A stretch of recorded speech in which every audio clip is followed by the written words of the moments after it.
UPPL दोलोनि चक्रधर बसुमतारिया रुपाली गयारिखौ लानानै खारदों।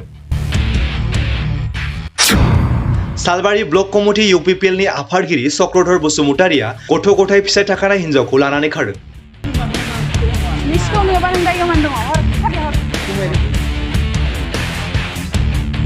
बाक्सा जिल्लानि सालबारि महकुमानि बेन्दोंआव थानाय साउदुरभेटा बग्रिटारि गामिनि UPPL दोलोनि सालबारि ब्लक कमिटिनि आफादगिरि चक्रधर बसुमतारिया माधवपुर गामिनि कामेश्वर बर'नि अनजालि बिसि रुपाली गयारिखौ लानानै खारदों। नखरनिफ्राय फोरमायनाय बादिब्ला 14 सान लांखारनानै दंमोन। दिनै रुपाली गयारिनि फिसाय फिसाजो आरो गामिनि रायजोफोरा खौरां मोननानै बरमानि साखाथियाव थानाय गंसे भारा रुमाव थाखुमानानै थानायखौ खौरां मोननानै भारा न' लानानै थानायाव थांदोंमोनब्लाबो नाथाय हमनानै लाखिनो हादिया हरखाबै गावनि वेंगर AS01 FJ0262 गारिजों गोख्रैयै खारफिननो गुबुन दाबसे जायगायाव बेखायनो रुपाली गयारिनि फिसाय आरो फिसाजोआ बहाबा नुयोब्ला हमनानै दोननो थाखाय नैबे जानबुं नम्बराव फन हरनो खावलायदों।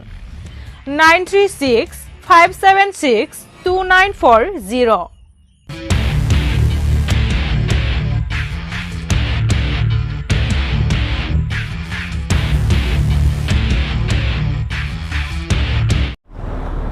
आं जानि हिनजावा गोमाना दं आरो गोमाना थानायाव दा दिनै सन्देह खालामनायाव जेरै चक्रधर बसुमतारिखौ UPPL नि प्रेसिडेन्ट बिथांखौ जों सन्देह खालामदोंमोन। बेखौ नागिरै नागिरै जों दिनै बरमा माबायाव मोनफैबाय रुमाव मोनफैनायलाय बरमा रुमाव लोगो मोनफैनायलाय रुम भारा लाना दंमोन। बेयाव बिसोरो जोंनाव नुबाय नुनायाव जों रायज्लायनो होनना फैदोंमोन नाथाय इयो सानैबो गारिखौ लाना थांबाय। नोंनि बिसिखौबो लाना थांफादों? आंनि बिसिखौबो लाना थांदों। सानबेसे जाखो नोंनि बिसिखौ लाना थांनाया? आंनि बिसिखौ लाना थांनाया 14 दिन जाबाय। दा आंबो न'आव फुंनि 6टायाव थाङो खामानियाव, आंनि फिसाया थाङो स्कुलाव। दा बेयाव थारमाने आंनि गथ'आ नुयो एसे मिथिगौ आरो दिनै आं मिथिया दिनै आं खामानियाव थाङो 6टायाव थाङो 7टायाव न' मोनफैयो। बेयाव आं एसे हमदांनो हायाखैमोन। दा बोरै गथ'आ बुंनायाव एसे हमदांनो हानानै दे नागिरना मोनबाय। चक्रधरा बबेनि इयो? बग्रिटारिनि। मा दोलोनि? UPPL ब्लकनि प्रेसिडेन्ट सालबारि। नोंसोरो नागिरनो फैदोंमोन मानसिखौ? जों नागिरनो फैदोंमोन, मोनदोंमोनबो। ओमफ्राय दा बिसोरो आरोबाव बे रुमनिफ्राय खारखोमालांबावबाय। रुम भारा लानानै दंमोन? रुम भारा लानानै दंमोन।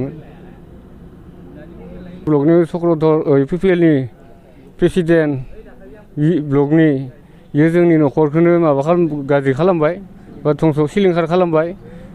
बेनि थाखायनो बिथांमोननि माबानिफ्राय दोलोनिफ्राय एसे सांग्रांथि लानांगौ आरो जाहाथे रायजो राजाया हमनानै दोनो बा UPPL दोलो माबा मोनसे बेबस्था लानांगौ। फिसाजो हरबाय, दा सासेयाबो फिसाजो दङ। दा चक्रधराबो बेयाबो बिजामादै दं आरो फिसाला दं, बेयाबो बिसि दं। नाथाय इयो आंनि बिसिखौ लानानै थांदो। नोंहाबोथ' गथ' गथाय दं, बिहाबो गथ' गथाय दं? बिहाबो दं, आंहाबो दं। आंहाबो बिजामादै मोनबाय। गावहाबो खोनानायाव गावहाबो बिजामादै मोनदों। होमबा बेबो हिनजाव गोनांखा? हिनजाव गोनांखा। हिनजाव गोनाङानो लाना खारदों? हिनजाव गोनाङानो लाना थांदों। फिसाजो हरबाय, दा सासेयाबो फिसाजो दङ। दा चक्रधराबो बेयाबो बिजामादै दं आरो फिसाला दं, बेयाबो बिसि दं। नाथाय इयो आंनि बिसिखौ लानानै थांदो। नोंहाबोथ' गथ' गथाय दं, बिहाबो गथ' गथाय दं? बिहाबो दं, आंहाबो दं। आंहाबो बिजामादै मोनबाय। गावहाबो खोनानायाव गावहाबो बिजामादै मोनदों। होमबा बेबो हिनजाव गोनांखा? हिनजाव गोनांखा। हिनजाव गोनाङानो लाना खारदों? हिनजाव गोनाङानो लाना थांदों।